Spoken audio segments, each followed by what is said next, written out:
자, 이 정권이요, 북방백서를 새로 만들었는데 북한은 적극이라는 말을 빼고 주적이라는, 그 다음에 그것뿐만 아닙니다. 주적 표현을 삭제했고 킬체인이나 대량 응징 이런 말도 뺐습니다.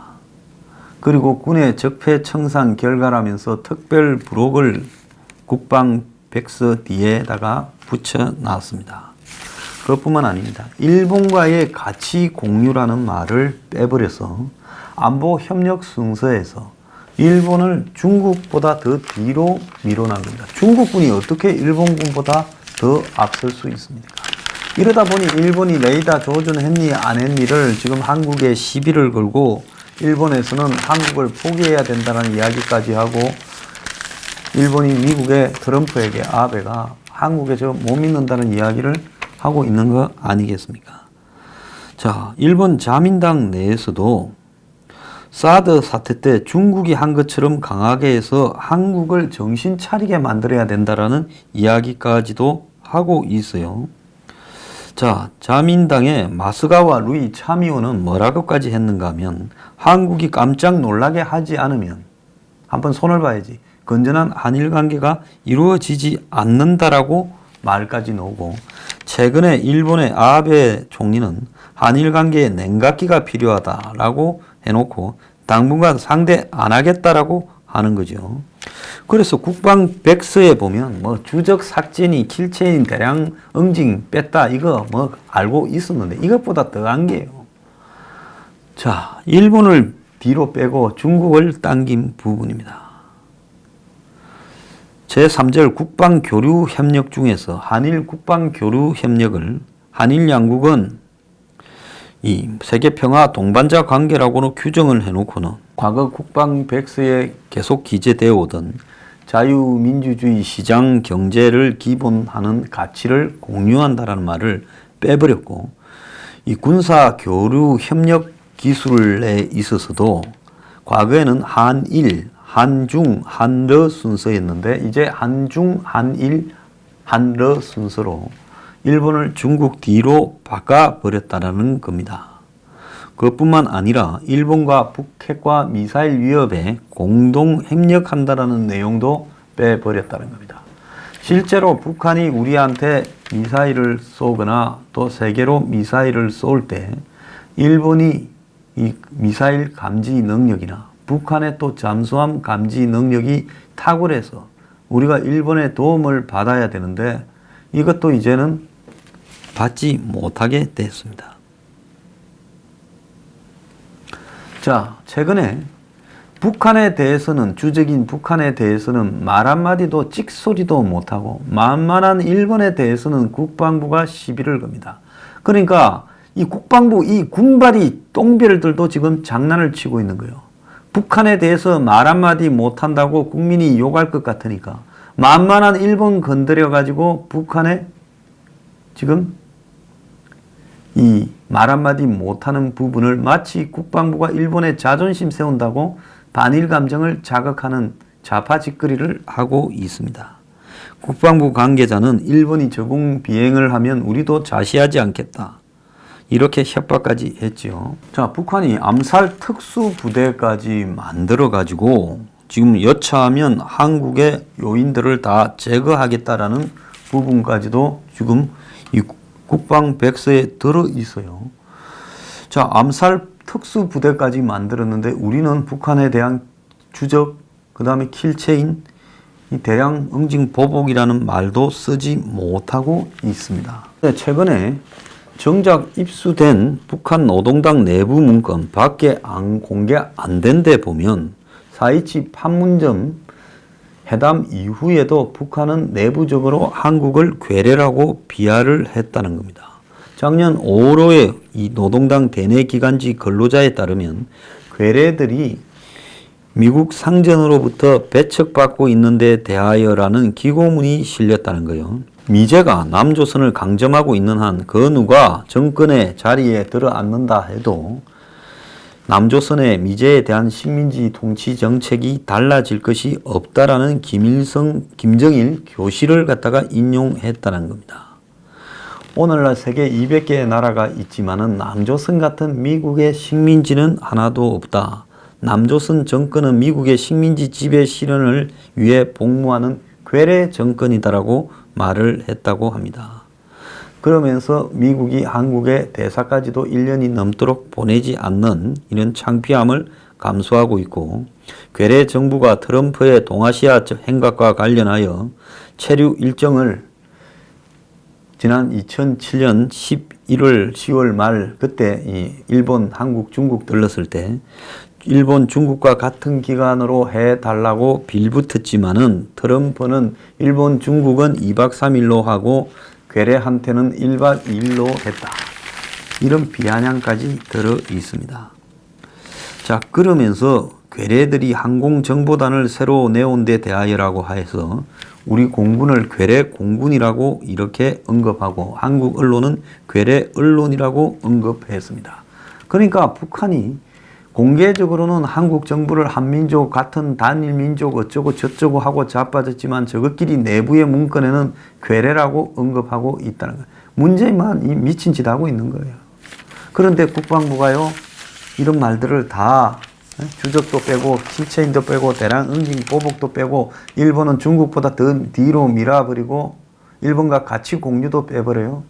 미친 군바디들 아닙니까? 그런데 진짜 중요한 이런 말장난 말고요, 남북의 이 전력 부분에서 북한의 군사력이 남북 하에도 불구하고 엄청나게 위협적이다라는 이야기가 지금 나오고 있습니다.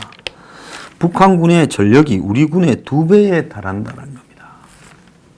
자, 핵과 미사일 전력을 운용하는 북한 전략군은 10,000명이고 4단급 부대가 우리는 2년 전에 43개에서 40개인데 북한은 82개에서 81개로 1개 감축했다는, 우리보다 사단이 2배가 많아요. 독립작전이 가능한 독립여단, 특공여단 같은 거는 북한군이 131개고 우리 31개보다 4.2배나 많다는 겁니다. 북한의 육해 공군 병력은 128만 명이고 전차는 4,300대고 장갑차는 2,500대, 야포는 8,600대, 전투함정은 430척, 전투 임무기는 810대 등 이 현상 유지를 하고 있다는 겁니다. 물론 우리는 이래 말하죠. 우리는 훨씬 첨단이라서 그 첨단 전투기나 첨단 전차, 첨단 포들이 있다. 이렇게 말을 하지만은 아무리 첨단을 가지고 있어도 싸우려고 하는 의식이 없다면, 의식이 무장된 이 재래식 무기를 든 사람한테 당할 수 있는 거예요. 과거에 IS가 모술을 점령할 때 IS 한 3,000명이 일제 픽업 트럭에 타고 바주카포 들고 기관총으로 쏘면서 진격을 하는데 미국이 보내준 탱크에 험비에 포에 그것보다 훨씬 많은 몇만 명의 이라크 군대가 다 도망가 버렸어요. 순식간에. 그래서 모술을 통으로 내줘서 그 모술 은행에 있던 몇 천억의 돈과 금과 그 문화재와 유전을 다 통째로 내줘서 IS가 그걸 바탕으로 한 2년을 버텼던 겁니다. 이게 중요한 게 아니에요. 북한군하고 한국군하고 붙었을 때 그 지휘부부터 말단 사병까지 누가 정신력이 뛰어나겠는가 말할 필요도 없지 않습니까? 자, 그것뿐만 아니라요, 122mm 그리고 200mm 견인 방사포를 다연장 로켓이죠. 로켓 생산해서 최근에 추가 생산해서 전방과 해양 지역에 집중 배치하고 최근에는 사거리 연장탄 및 정밀 유도탄 등 다양한 특수탄을 개발해서 운용하고 있다. 특히 방사포탄을 개량해 정밀 유도탄, 사거리 연장탄, 이중 목적 고폭탄, 화염탄, 대공포적 제압용 공중작용탄 등 특수탄을 개발했다라고까지 나오고 있습니다. 한국군의 탄약보다 훨씬 폭약보다 우수해요. 한국군은 현재 59만 9천 명인 상태를 2022년까지 50만 명으로 줄이고, 그래 군대 복무 단축한다 지랄하지 않습니까? 자, 육군은 46만 4천에서 36만 5천으로 줄인다는 겁니다. 그리고 장군은 76명을 더 줄인다는 거예요. 이 보유 중인 탄도미사일이 상세히 기재되어 있는데 기존에 알려져 있던 스커드를 비롯해 고체형 신형 단거리 미사일, 그 액체 연료를 주입하는 게 아니라 고체 연료, 바로 그냥 숨었다가 쏴버리는 거죠. 그리고 중거리 탄도미사일, 화성 14, 15형을 비롯한 대륙간 탄도미사일 ICBM 14종의 미사일을 개발 보유하고 있다는 겁니다. 화성 12형은 5,000km 이상을 날아가는 중거리 탄도미사일이고 화성 15형은 10,000km 이상 날아가는 ICBM이라는 겁니다. 자, 그리고 화성 13형은 아직 한국이 성능이 얼마가 되는지 알지도 못한다라고 이야기가 되어 있고요. 북한이 핵을 만드는 연료 플루토늄을 50kg를 보유하고 있고 고농축 우라늄도 상당히 보유해서 핵무기 소형화 능력도 상당한 수준에 이르렀다고 우리 국방백서에서 평가하고 있다는 겁니다. 그리고 요인 암살을 전담하는 특수작전대대가 창설됐는데 이들은 이 유사시에 한국에 기습적으로 내려와서 중요한 사람들만 다 제거하는 역할을 하고 있다는 겁니다. 그래서 이런 병력 구조로 보더라도 지금 우리가 F-35를 들어오는 것을 자랑이나 협박을 하지도 못하고 이 첨단 무기를 사는 부분에 북한의 눈치를 봐야 되고 그리고 이 NLL이나 DMZ를 해체해가고 철조망을 제거하고 지뢰를 제거하고 도로를 쌓고 미친 짓거리를 하고 있는 거예요. 자, 블룸버그 통신은 북한이 핵실험을 중단한 이후 로켓과 핵탄두를 빠르게 대량 생산하고 있다고 보도하고 있어요. 이 국방백서에 나오지도 않는 겁니다. 자, 그 어느 때보다도 핵무기 ICBM 실험을 중단한 이후 북한이 대량으로 빨리 생산하고 있다는 겁니다. 자, 그러면서 북한이 ICBM을 여러 기를 추가 생산했고 핵폭탄 6개를 만들 핵물질을 확보해서 앞으로 북한의 핵무기가 최대 60개까지 늘어날 수 있다고 이야기를 하고 2020년이면 100개가 될 거라고 블룸버그 통신이 이야기를 하고 있습니다. 이게 제 앞에 제가 이야기했던 북한이 지금 실험 없이도 핵과 ICBM 등을 생산하고 있다라는 근거입니다. 그런데 이건 또 웃기는 이야기가 하나 있습니다. 북한 원산과 함흥을 잇는 고속도로 건설 공사를 중국이 올 4월부터 시작한다는 겁니다. 자, 거기 동해안에 도로가 엉망인데 건설 비용이 1조 원이 드는데 중국이 이걸 빌려주고 북한이 나중에 갚기로 했다. 자, 여기서 좀 이상한 게 보이지 않습니까? 북한의 철도와 도로는 한국이 낳아준다고 착공식까지 했어요. 근데 북한이 한국 보고 빨리 해라니 한국이 할 수 없이 착공식을 냉대를 받으면서 했지요. 근데 공사는 지금 아직 못합니다. 그런데 중국이 업체가 먼저 해주고 북한이 나중에 돈을 주겠다고 했어요. 그러면 그 나중에 주는 돈은 어디서 누가 내는 겁니까? 한국이 나중에 이제 중국이 공사하고 한국이 나중에 북한에 그 공사 대금을 줘서 북한이 그걸로 지급하겠다는 거 아니냐 의심스럽습니다. 북한 대외 경제성 위탁으로 지난 10월 30일 중국 공공 입찰 시스템과 입찰 대행업체 홈페이지에 공사가 하나 공개가 됐어요. 전체 112km 정도의 구간을 4월부터 3년간 공사를 하는데 먼저 입찰을 하고 낙찰안이 결정되면 다음 단계로 넘어가는데 구체적인 일정은 아직 정해지지 않았다고 대행업체가 이야기를 하고 있습니다. 그래서 중국 건설업체가 중국에서 대출을 받아가 공사를 하고 북한 재정성이 보증을 선 다음에 그 돈을 주기로 했는데 5개 공구로 나뉘어서 진행이 되는데 공사비만 9,300억이라는 겁니다. 건설업체에 찾아가 보니까 북한 고속도로 건설에 대해 그거 영업 비밀인데 이 프로젝트는 국가 법률에 따라 진행되기 때문에 우리는 다른 거는 모른다. 이렇게 말을 하고 있는데요. 이 원산 함흥 간의 고속도로는 북한이 2014년에 건설을 하려다 잘 안 됐는데 이제 중국 업체한테 넘겨서 하겠다는 건데 이 원산을 중심으로 이 동해안에 관광지 등을 만들겠다는 김정은의 의지가 반영된 걸로 보입니다.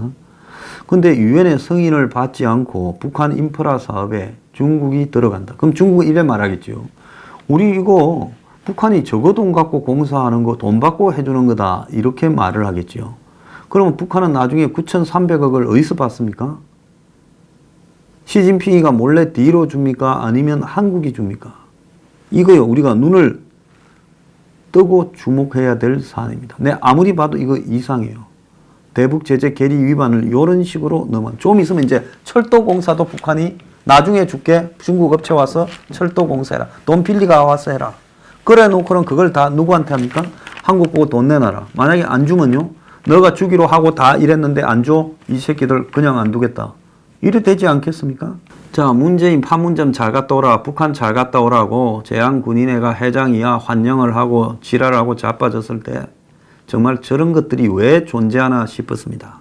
그런데 이 제한군인회가 목소리를 냈는데요. 향군이 빚뜸이라고 보훈처가 지적을 하니까 수상한 짓거리 하다가 빚만 잔뜩 져 있다. 옛날부터 유명했지요. 제한군인회가 그냥 제한군인 모임만 하면 되지 온갖 사업을 다 하면서요. 사업이 어마어마합니다. 이런 제한군인회가 자 정부가 향군의 부채 규모가 너무 크다. 그래가지고 철저하게 감독을 하겠다 한 걸 가지고 성명을 발표하고 대규모 집회를 하겠다고 하고 있습니다. 아침에 어떤 장군분 전화 오셔가지고요. 저것들이 북한에 갈 때 잘 간다 하고 남북 평화 사기쇼 찬성하고 자빠졌더니만 이제 저거 먹거리가 문제다라고 하니까 데모한다고 지랄이다. 창피해 죽겠다라고 이야기를 했습니다. 자, 그래가지고 향군이가 왜 부채가 필요한가 모르겠는데요. 쓸데없는 일들 하다가 지금 부채가 5천억이라는 거예요. 그래서 각종 이권이나 비리 건절하고 부채 이렇게 줄이는 경영 정상화 하겠다고 하고 있습니다. 제한군인회가 왜 사업이 필요합니까? 차라리 정부 보고요. 필요한 사업 지원금 달라 해서 그걸로 그냥 사고 안 내고 하는 게 낫지요. 괜히 단체들 만들어 놨다가요. 전부 사업한다면서 요리 빼먹고 저리 빼먹고 비슷비슷한 단체들이 전부 사고 나가지고 난리지 않습니까? 그래 이제 저거 밥그릇 지적을 하니까 이제 데모하겠다고 해요. 에렉이 창피하기 짝이 없습니다. 똥별들 정말 가관입니다.